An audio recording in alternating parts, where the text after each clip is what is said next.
your goals as an apparel decorator should be to maximize the profit on every item that you print. In order to do that, you can upgrade your blank and decorate premium blanks, or you can decorate with premium logos. In this case, we're going to decide to do both, as we introduce to you our new faux leather patches. Now here at Stahls, we've been selling genuine leather patches that we make for you. All you do is heat press them on for a while. And over the last 12 months, they've experienced record growth, which means they're on trend and you're having success with them. But we want to be able to offer this look to you at a lower price and with something that goes onto apparel. And so we're excited to introduce our faux leather patches. Sold in 4 different colors with a very thin result. Not only can these be applied to headwear, but they can be applied to apparel, premium apparel at that. Come on in close and I'll show you a couple of these looks and the color choices, and then we'll apply a jacket with a faux leather patch together. One of the first applications I completed when I started working with these faux leather patches is a hat, of course. This low profile cap, we've selected to go onto the camo, the sandstone in black color combination. As you can see, it covers the seam extremely well and it's on there to stay, highly durable. Additionally, I love this product onto apparel because, as I mentioned up front, it is a product that can be laundered and it has a pretty thin, lightweight feel for a leather-like look with this faux leather patch. In this particular case, we're choosing our chestnut in black color combination. Additionally, there is a chocolate in black color combination. And again, you can submit your logo to us through the Stahls artwork uploader. We etch these leather patches for you and send them to you just like this, ready to heat apply. All of the pricing is based on the size of the logo that you submit and the quantity that you order. So these are a lot of our brown color combinations. One of my favorite combinations is this one. It's the black silver. So let's tape that onto this jacket and then show you how to heat press it.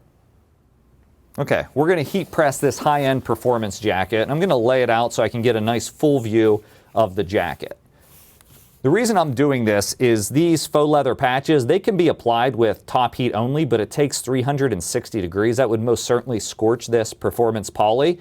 And so I'm going to use top and bottom heat on our new 360 IQ hat press.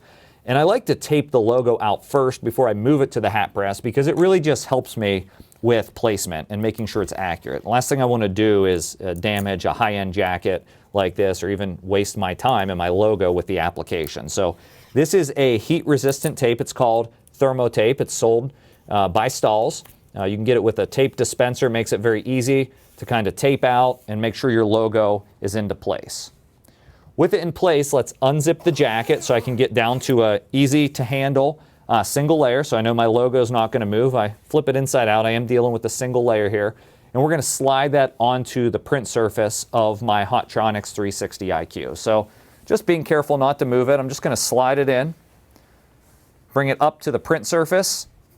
And now I'm working on this press that's starting to warm it from underneath. So I want to make sure I don't have any creases at all because that would certainly leave a scorch mark. Get that into position. Then I'm going to cover it with my foam 1/8" cover pad that comes with the machine. And then we heat press this down. It takes 280 degrees with top heat, 320 degrees on bottom heat, and good news, it only takes 15 to 20 seconds to heat apply on this machine at a nice medium pressure. You see a 5 pressure on our control board. The Hotronix 360 IQ is traditionally a hat press, but you can press more than just hats. We like to say it presses practically anything as long as it's a small logo that you can fit onto the machine. One of the most important things, after it's pressed, let's get that logo flat right away. So as the adhesive starts to cool down, we don't want it to permanently be in the curved position. And so once that's cooled down to the touch, we're just going to grab the thermal tape and we're going to remove it from the logo. And let me zip this back up and we'll take a close look at our completed result. The completed result is extremely sharp. Everybody would be excited to receive a jacket with a logo like this. It's thick enough to where you have a dimension and touch to it with that kind of style, but it's thin enough to where it's still flexible on the garment and feels comfortable to the wearer. One of the things I love most about these faux leather patches is that with the color combinations, we can create a rustic look like we saw at the top of the video, but we can also create a very sporty look with how we merchandise this and place this on different items. So faux leather patches, highly durable, extremely easy to use. I think this is something that every business should be incorporating into their offering to generate more profit on what you decorate today.